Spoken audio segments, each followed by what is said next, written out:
Thank you for your patience. So, like I was saying, tip number 3 is all about bringing the legs up or the hips up, and that's what all of these exercises here are utilizing, which really works the lower abs a lot more. Into exercise 1, which is the dead bug, we're going for 20 reps, and this is a great exercise to do as the first exercise because its intensity is quite low and it warms up the core and the spine, ready for the tougher exercises to come. This really works the lower abs and the hip flexors and teaches you to use the core to push your lower back into the floor. You do not want to be lifting the lower back off the floor or having a curve. So the first thing in this position that you need to do is push your lower back into the floor using those deep core muscles.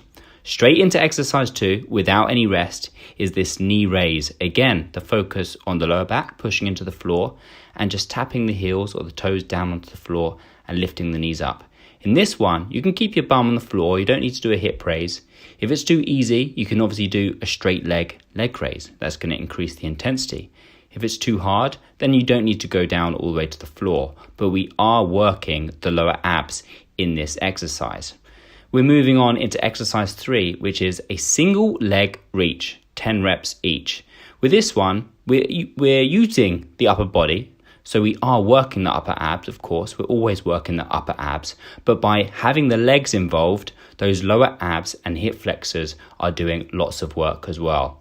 Reach up and touch your toes if you can. Breathe out and lift. If you can't, then touch your knee or your shin, 10 reps each.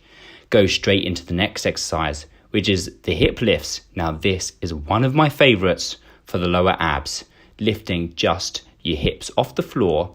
Your main thing here is to not use momentum by just driving legs forwards and backwards. I want you to think about pushing straight up into the sky using those abs, the core muscles, without just swinging forwards and backwards.